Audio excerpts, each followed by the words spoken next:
Bismillahirrahmanirrahim. Assalamualaikum warahmatullahi wabarakatuh. Baraya Priangan. Kita ketemu lagi di Perspektif. Kita akan membahas satu hal yang sangat nampak sekali di hadapan mata kita, yaitu soal punahnya tinggalan sejarah dan cagar budaya yang menjadi warisan dari masa lalu kita, orang Tasikmalaya. Selama 2 dekade ini, kurang lebih 20 tahun, ada banyak sekali tinggalan-tinggalan sejarah yang hilang begitu saja. Ini adalah persoalan yang sangat serius, karena ini sangat terkait dengan jati diri dan identitas kita. Kita sebagai orang Tasik sangat mengenal satu istilah, ulah nepika jati kasili ujun. Karena apapun tinggalan di masa lalu kita itu adalah akar dari identitas kita yang membentuk hari. Kita akan membicarakannya dengan Pak Agus Wahyudin, Assalamualaikum. Wakil Ketua DPRD Kota Tasikmalaya, dan kita ditemani oleh Om yang keren ini. Siapa yang nggak tahu? Dia influencer yang sangat aktif dengan berbagai macam kegiatan sosial, dan dia sangat aktif dengan budaya ketasikannya. Bisa dibilang ini adalah motornya Tasikisme. Selain itu juga beliau adalah pegiat yang menghidupkan berbagai macam tinggalan sejarah di masa lalu yang ya kemungkinan bagi sebagian orang dianggap receh, tapi kalau bagi saya atau beberapa orang tentunya itu sangat berharga sekali apa yang dihimpun oleh kami. Baik, saya dari Kang Huyung dulu dah. Siap. Kang Huyung kurang lebih 20 tahun ya. Ya. Kepatihan Siap. geus puguh lah masih dagungnya jadi robah bentuknya. Padahal Masjid Agung dulu tuh punya filosofis. Betul. Lalu ada bekas kantor asisten residen, bekas rumah asisten residen yang akhir abad 19 Multatuli pernah ke sana. Pernah. Sekarang udah nggak ada, hancur jadi hotel sekarang, hotel baru. Dan dia banyak sekali lah tinggalannya. Gimana Kang Boyo? Ya, kalau saya pribadi memang ini satu hal yang sulit ya. Maksud dalam artian kita tidak bisa bergerak sendiri. Misalnya kalau misalnya saya sebagai pribadi mempunyai kewenangan dan kebijakan, mungkin saya akan mempertahankan fight ya. Karsap saya mah barang-barang vintage. Nah, beda lagi kan memang kalau memang pemangku kebijakannya menganggap wah kan ini satu hal yang ibaratnya identik dengan kemajuan kota. Kemajuan kota misalnya suatu hal mungkin bisa dikesampingkan dalam artian dipertahankan tidak bisa. Mungkin kalau dibangun kan nanti menambah jumlah angka tenaga kerja. Jadi kita nanti akan dibenturkan seperti hal-hal seperti itu. Nah makanya memang ada beberapa kota yang menggunakan undang-undang cagar budaya untuk mempertahankan keheritagean si bangunan tersebut. Nah ini kembali ke minat sih kalau saya lihat mah, minat dan rasa ingin menganggap bahwa sejarah itu sesuatu hal yang harus diproteksi. Ulah cek istilah nama nanti siapa tahu anak cucu kita nanti tinggal cerita, tinggal fotona, ari waragana ke mana, cek percenahan mah aya gitu kan gitu. Tapi di mana tetunggulna apa gitu kan. Nah, gitu. di itu teh urut naon. Nah, begitu. Kalau yang Kang Huyung identifikasi sendiri ini, tinggalan-tinggalan masa lalu. Ini kan salah satunya tempat inilah. Ya. Rumah Kopi Barito ini kan dibangun tahun 1930. 30. Ini heritage yang harus dipertahankan. Ya. Yang menurut Kang Huyung, bangunan-bangunan penting mana saja sih yang udah hilang? Nu geus hirang we heula ya teman. Hilang itu makanya penting juga definisinya harus jelas. Kadang-kadang ya cek saya penting cek saya tentang tuh penting cek batur misalnya. Seperti bioskop Nusantara, cek batur mah terpenting korsin lagi geus dianggap kayu bakar merenya. Saya mah penting, dan saya kecil duduk di bangku itu pertama nonton film India umur 5 tahun. Jadi bangku urut bioskop Nusantara disimpan gue saya mah gitu. Karena ada sejarah. Terus kayak sobekan tiket Hegar Manahnya ayaknya nih Habib mah ada ke Habib mah penting, tapi belum tentu ke orang lain. Makanya ada klausul di rumah saya itu jangan sekali-kali membuang berkas atau apapun di rumah. Ngomong dulu, bisi berkas itu berkas penting dan terbukti. Sering saya kadang-kadang lagi bersih-bersih gitu, bagus dia. Weh, iya aya surat dari warga Taraju, tapi emang juga fotokopian. Nah, dia mengucapkan terima kasih kepada kakek saya sudah membuat jalur bis ke Tasik Selatan. Tasik Selatan berarti geus aya ti baheula gitu kan gitu. Yang mengucapkan terus minta ditambah trayek. Wah, berarti kan orang tua zaman dulu hebat gitu kan. Di zaman angkutan masih susah, orang Tasik sudah ada yang membuat membuka jalur transportasi gitu. Nah, seperti halnya gedung tersebut juga memang ada beberapa sih yang waktu itu pas mau ada pendirian akan didirikan bangunan, saya cuma menyayangkan aja, nggak sampai menghalang-halangi sih. Soalnya kan kembalinya pasti nyatu pantos dipeser ku abi gedungna, atau peser ku akang kan dibalikin gitu, mas saya kayak bingung. Acis di mana beli gedung MM-an kan gitu. Tapi memang kalau misalnya ada keinginan dan ada minimal kasih informasi lah. Misalnya yang terdekat lah penginapan Sunda, kan pernah ada pelang kemarin disita, bukan sita sih apa sih dalam pokoknya nama ker eta teh ahli warisnya teh sedang di pengadilan lah gitunya. Aduh, saya teh langsung mikir, iya, mun misalnya oke lah dibagi ke ahli waris, terus pas dapat bagian penginapan Sunda itu apa sejarah, udah dijual teh, kan lumayan lagi lah, payu sakitu na diica. Tapi kan orang teh kewajiban, kapungkur teh cenah nguping-nguping RI 2 Pak Hatta teh kantos istirahat. Mungkin ada keengganan buat merubah, mungkin dialihfungsikan sebagai apa. Nah itu mungkin informasi yang itu kita harus menyampaikan juga. Jadi bangunan tua itu ada historikalnya apa saja. Ya mungkin karena saya aktifnya di medsos, ya saya asa kewajiban ya ke ngawartosan. Oh di itu pernah menginap Pak Hatta, terus gedung ini, masjid ini dan lain-lain. Ya walaupun literasinya terbatas ya, tapi minimal orang teh muhun. Dan kadang-kadang banyak itu teh ada kegiatan apa di Tasik yang kebetulan saya punya dokumentasinya, nanti sok aya netizen yang menambahkan. Karena itu bagian dari kebanggaan. Betul, menambahkan dalam artian kayak ini aja. Saya punya foto Pak Ahana Sution sedang berkunjung ke Tasik. Itu teh ada Pak HR Darsono, kebetulan ada nenek saya juga dan lain-lain. Nah, saya kan cuma taunya foto. Nggak ada deskripsi tentang foto itu. Dan ini saya nggak pernah cerita, ibu saya nggak pernah cerita. Kalau momennya nggak penting, nggak mungkin diambil gambar. Betul. Dulu mahal loh. Betul. Nah begitu saya posting, adalah tambahan, Kang, informasi Pak Nasution itu turunnya dari helikopter di alun-alun. Di alun-alun teh kapungkur aya babancong. Jadi kan nambah informasi teh. Jadi saya tuh senang tuh sebenarnya postingan saya trigger aja. Kalau ada yang tahu, tolong dilengkapi. Malah pernah ada satu foto, nenek saya tuh lagi nerima tamu, tapi dari belakang wajahnya nggak kelihatan, tapi secara gesturnya kayak Ibu Tin Soeharto kata saya. Tapi kok sendiri, nggak sama Pak Soehartonya.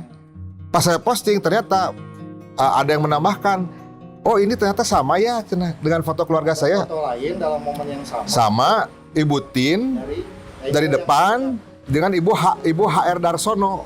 Oh berarti Ibu Tin lagi berkunjung gitu ke Tasik, dan itu berkunjung ke sentra batik. Jadi cerita teh nambah deh. Nah jadi makanya saya ke teman-teman juga sok atuh periksa di pastilah eta mah sok nyelip-nyelip di laci di naon pasti aya foto kapungkur masih tos bulukan simpen. Karena sewaktu-waktu itu akan menjadi sejarah. Biasa menjadi sejarah, bahkan akan menjadi satu literasi mungkin. Dan harusnya ini diakuisisi oleh pemerintah. Ya betul, karena kan kita juga keterbatasan. Misalnya kan kalau orang yang ngerti dokumenter kan faktor kelembaban dan cara merawat yang baik itu kan ada. Kalau saya kan memang satu wadah pakai kamper guys gitu. Padahal sebenarnya kan ada hal yang lebih, yang kalau orang yang lebih ngerti tuh cara merawatnya harus bagaimana itu harus ada. Ya, di balik benda, di balik visual di masa lalu itu ada cerita besar yang itu merupakan identitas kita hari ini. Dan hari ini di kota nggak ada. Belum ada.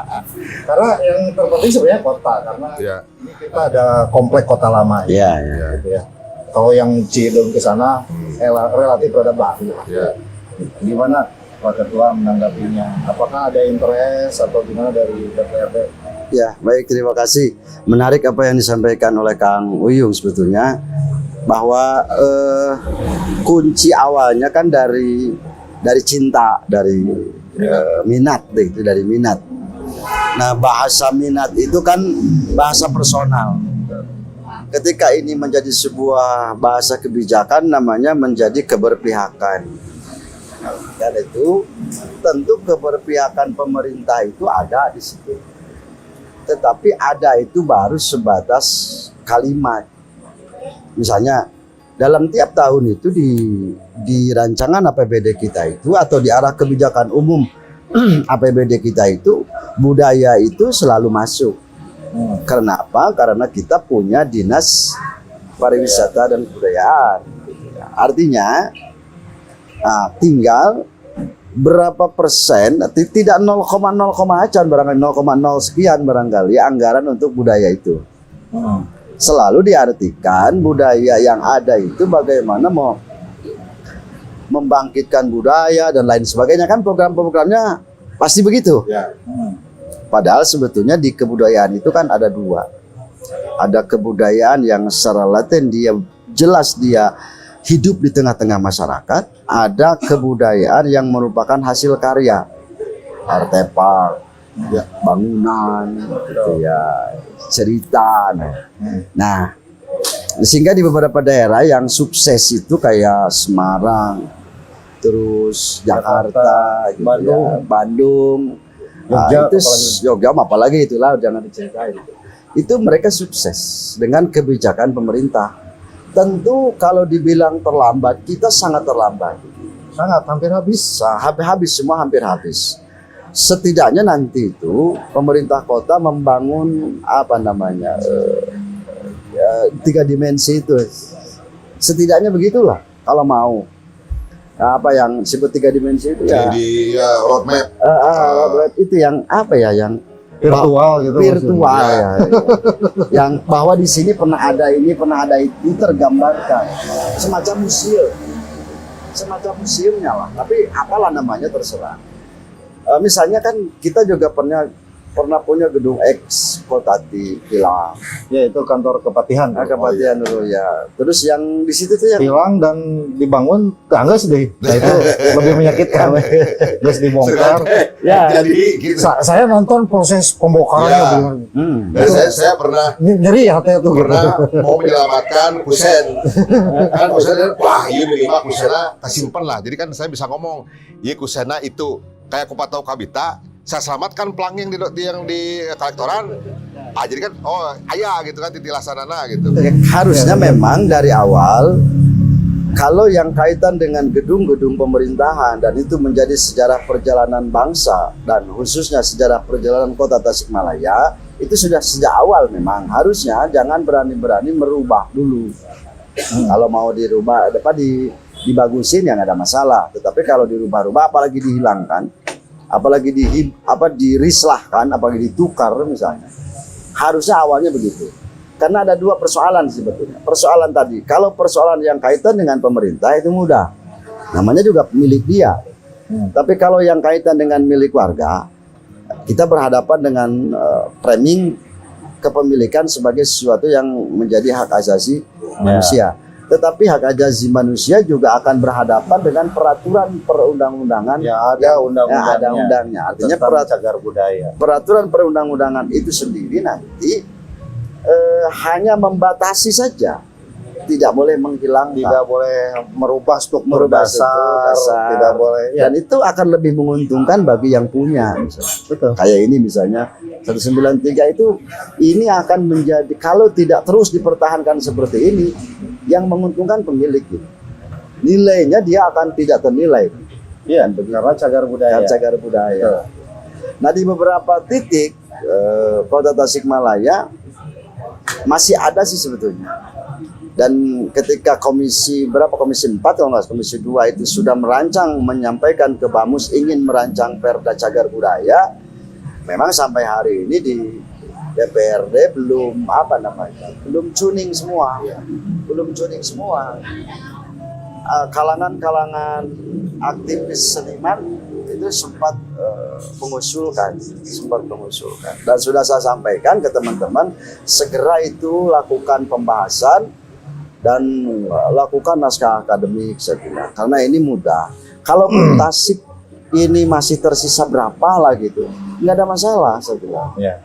Karena ini penting, karena ini yang akan terwariskan secara turun-temurun sebagai sebuah perjalanan masyarakat, komunitas masyarakat Tasikmalaya ke depan. Jadi masih dimungkinkan lah gitu ya. Masih ada peluang.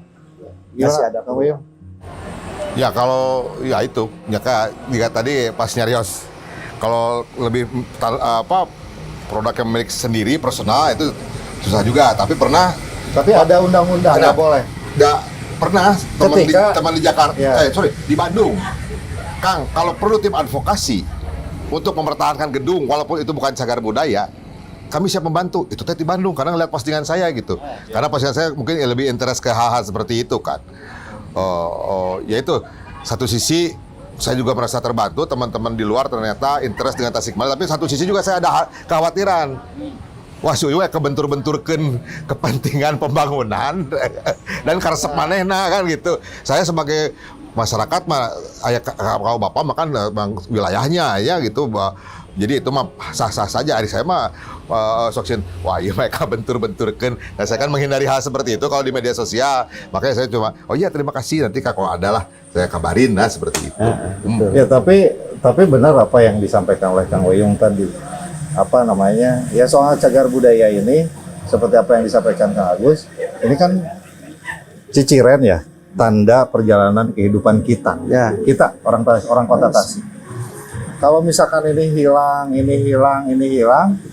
itu seperti kita ini melakukan penghapusan terhadap sejarah.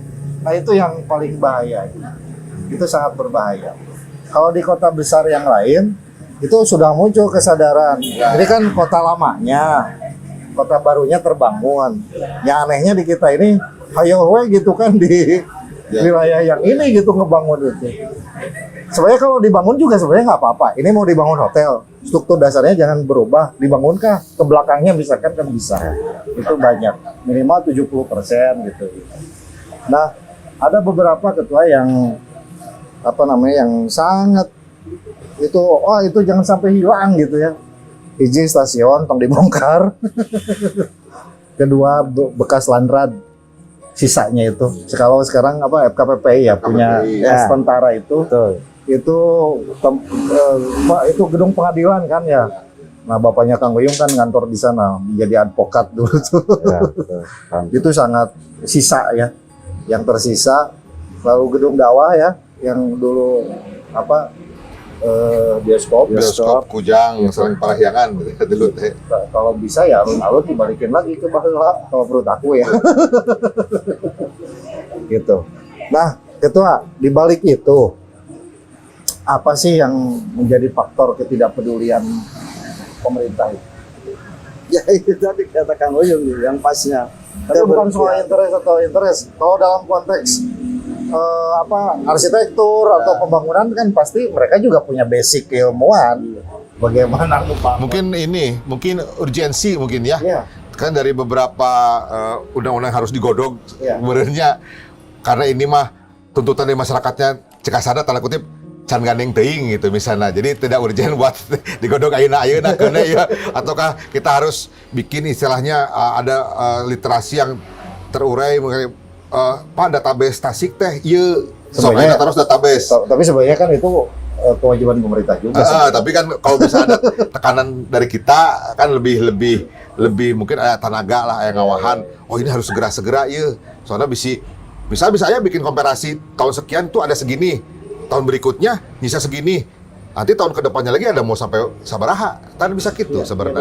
Bikin Sekarang tuh database. nyisanya tuh tinggal sedikit banget. Tuh. Itu yang sangat mengkhawatirkan. Ya mudah-mudahan begini kan di prolegda kita itu sedang disusun. Kalau yang tahun kemarin prolegda sudah masuk, ada lah karena ini sempat diusulin oleh komunitas seniman. Mudah-mudahan di prolegda sekarang kan baru disahkan kemarin. Kita coba lihat lagi apakah ada itu mengenai perda mengenai cagar budaya itu atau tidak. Yang kedua yang paling penting adalah tadi menganggap bahwa ini penting dan tidak penting. Menganggap Kira-kira menurut ketua, waktu kantor kepatihan atau apa kan bekas balai kota itu ya, balai kota lama betul lama betul. dihancurkan, apa yang ada di dalam benak pemerintah waktu itu?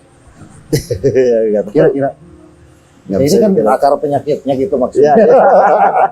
Terus tuh Kang Uyung, pertanyaannya nggak ke situ. ketika misalkan Hotel Galunggung itu Ah, betul tuh Hotel Galunggung. dihancurkan, apa yang ada dalam pikiran mereka?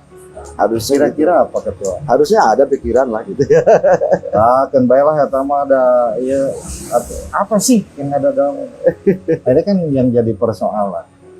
Jadi kalau saya melihat, maaf ya ketua Kang Uyung, kalau saya berbicaranya seperti barbar gitu kita ini dengan tinggalan-tinggalan masa Ya lalu. betul. Kita terlalu lupa. Padahal masa lalu itu diingatkan selalu. Ya. Bahwa masa lalu itu bagian dari pengingat masa depan. Nah itu makan amanat Galunggung, anak uni, anak mangke, tanah uni, tanah mangke. Tidak ada masa lalu, masa sekarang kalau tidak ada masa lalu. Tambahan Kang Uyung? Ya kalau saya sih lebih menggugah teman-temannya. Jadi ulah apa wae sejarah luar namanya kan diajarkan ke sekolah katalar gitu. Palbah sejarah dengan kadang kayak kemarin aja ada mahasiswi Unsil. Pak, saya teh penelitian tentang Hansip. Wih, unik ya. Terus kenapa kamu kesini? Saya nyari di hashtag Instagram. Hansip teh datanya sangat minim. Bahkan dibilang hampir tidak ada. Muncullah postingan Kang Uyung tentang Hansip. Jadi saya tuh punya diktat. Jadi nenek saya tuh dulu ternyata Hansip. Tahun genep 5 pelatihan di pendopo lama, fotona aya. Persiapan kan angkatan perang. Ternyata pas dihitung tanggalnya itu cuma 5 hari menjelang G30S. Ya. Kenapa di Tasik? Jadi pertanyaannya gitu. Loh, kenapa di Tasik? Ada kekhawatiran apa di Tasik? Tapi memang apa grand desainnya pelatihannya harus kebayang tuh Hansip zaman kapungkur dilatih membersihkan senjata Owen. Pagar betis, dapur umum, manipo usdek. Zaman lahirna Hansip kan jaga TPS, jaga ulemannya dekat gentongan. Namin lagi Linma sanes Hansip. Dulu kan departemen di Hankam kan itu. Rayon Hansip Tasikmalaya Kodim 0612. Wah, ini kan mungkin amun zaman ayeuna mah Komcad meureunnya eta teh nya karena mun dikhawatirkan meureun. Jadi elemen ini sangat dibutuhkan oleh negara. Tapi karena tidak ada jejak digital atau jejak apapun yang menceritakan sejarah itu, begitu saya mempunyai diktat itu, mahasiswi nyari Itu bahan riset bagus. bahan riset. Ya itu kan apakah di setiap daerah waktu itu memang dipersediakan seperti itu atau Tasik saja atau bagaimana. Nah pas saya lihat foto-fotonya pun semua kalangan, dalam arti semua etnis. Pas lihat fotonya ibu-ibu kan ada yang Tionghoanya, ada pribuminya dan lain. Oh semua nyampur. Wah, iya nasionalismenya luar biasa zaman dulu. Menjaga NKRI nanti sampai ke ibu-ibu rumah tangga pun turun tangan. Nah, ada gitu. cerita, ada nilai, selalu ada nilai. Iya, Betul, selalu ada betul. nilai. Dan alhamdulillah waktu itu saya bilang, Neng nah tertarik dengan Hansip. Ya karena bilang kakek saya Hansip. Dan dia tuh sangat bangga sebagai Hansip. Jadi karena kakeknya udah meninggal, tidak bisa diwawancara sahade kan. Lihat diktat itu dia pinjam. Saya bilang nanti kalau sudah menjadi bahan tulisan, saya minta. Takutnya saya juga perlunya buat ke depan. Dan sejarah itu teh identik sareng Tasikmalaya. Soalnya di googling di Nusanes teh itu muncul gitu kan. Jadi sisa-sisa cerita Hansip teh di Tasik. Bahkan kalau saya ngelihat terbentuknya divisi 3 Ciliwangi, Pak Anasution kan di Tasik. Cipuya. Kemarin kan seksi Tasik teh gitu kan gitu. Dalam artian sangat seksi gitu kan gitu dalam pergerakan dan segala hal lah. Dalam kehidupan bangsa Indonesia ini memiliki peran yang luar biasa. Luar biasa. Ya. Gimana Ketua? 2023 Ya, ini memungkinkan masuk nggak? ya Jadi, mudah-mudahan diingatkan lagi. Saya lupa ada 10 atau 12 sekarang itu rencana di Bapemperda itu. Kita akan dicoba lihat nanti. Saya tidak periksa satu-satu. Kebetulan saya juga koordinator Bapemperda. Tapi saya coba nanti lihat apakah Perda ini karena sudah 2 tahun, kalau nggak setahun kemarin ya, setahun kemarin itu juga sempat diusulkan dan mudah-mudahan segera itu diusulkan, mengingat apa ya, daripada tidak sama sekali kan gitu. Ya. Dalam bahasa kaidah usul itu kan mala yudraku kullu la tudraku kullu.